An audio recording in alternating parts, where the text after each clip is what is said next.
Ewan ko ba yung utak mo, hindi ko maintindihan. Alam mo yung IQ mo, wala sa kategory ng tao eh. Yung utak mo, pang-ibon. Ibon! Oo na, sige na! Mababa nga yung IQ ko! Ibon! Ibon! Pero hindi ko naman sinasadya nagkaganyan yun ah! Masama na nga yung loob ko! Tapos nasigaw-sigawan mo pa ako?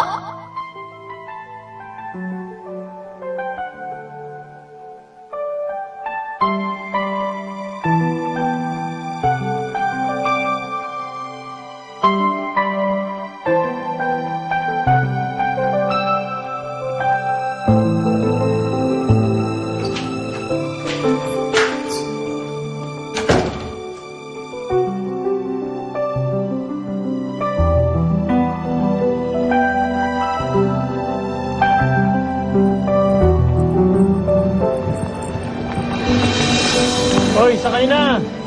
Okay lang. Lalakad na lang ako. Sumakay ka na! Lalakad na lang ako. Bakit ba ikaw pa yung galit sa akin, ha? Ikaw na nga nakasira ng regalo ko sa'yo. Kaya nga nahihiya nga ako sa'yo dahil di ba utak ibon nga ako? Kakahiya naman di ba? Kakahiya. Sabi ko na nga ba, napikong ka dahil dun? Jessie naman. Ganun lang talaga ako, hindi ka pa ba sanay sa akin? Sobrang sanay na nga ako eh. Kaya tanggap ko na nga na talagang utak ibon ako. Kaya naman, di ba, hiyang-hiya ako sa'yo na sumakay pa ako dyan. So hindi mo ako sasamahan na bilhin yung bagong laptop mo? Pagkatapos sa mga sinabi mo sa akin, sasamahan pa kita bumili ng bagong laptop. Bibili tayo ng bagong laptop ko? Thank you, Ayla. Ano ba naman, di na natapos tong issue na to? Yes.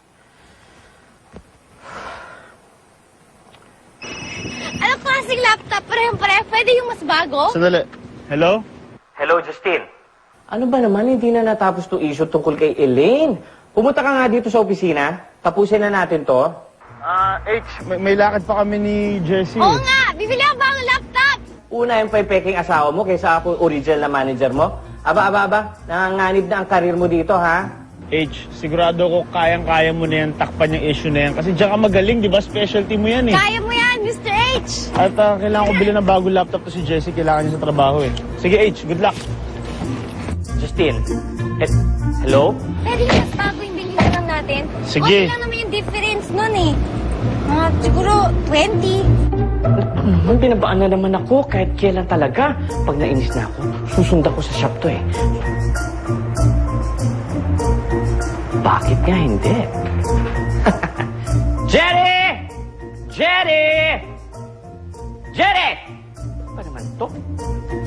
Yes, Mr. H. Ano ka ba? Ang tagal mo. Saan ka ba galing? Sa CR po. Kunin mo ang camera ko. Camera? Wag na. Pakuha mo kay Aida. Mahal ko ba kung naghugas ka? Aida! Aida! Aida! Yes, Jerry! Tagal mo, saan ka ba galing? Sa CR po. Kunin mo daw yung camera ni Mr. H. Wag na. Mali ko kung naghugas siya ng kamay. Pakuha mo kay Lorna. Lorna! Ano to? Pasa-pasa tayo? Ako na ang kukuha, okay? Paano ba tumangan to? Hi! Galit tuloy. Ikaw naman kasi next time maghuhugas ka ng kamay. Okay! Happy birthday ulit ha. Ay, ulit, Justin ah. Uy, Justin. Oh. Sorry talaga. Huwag mo sana isipin na binabaliwala ko yung isang binigay mo sa akin. Napaka-importante nun sa akin. At saka, ikaw lang ang nakaalala ng birthday ko. Kalimutan na natin yun. At isa pa, kung may nasabi mo na kasi yung hindi maganda, pagpasensya mo na, baka mainit lang ulo ko nun.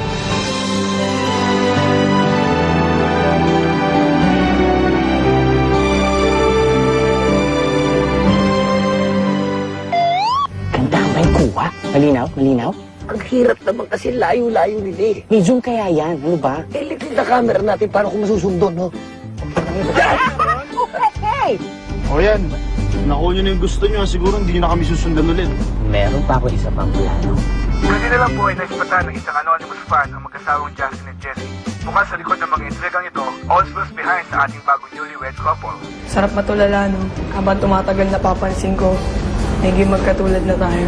Elaine, okay, wait for me. importante talaga sa'yo si Elaine, ano? Siyempre, magkaibigan kami. Kaibigan lang talaga yung tingin mo sa kanya? Ano ba talaga kay Justin? O nagdadala lang ako sa pagpapanggap namin mag-asawa?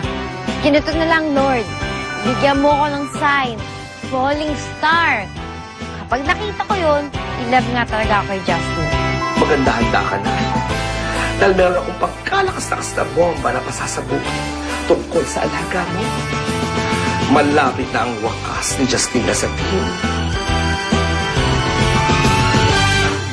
I think I fall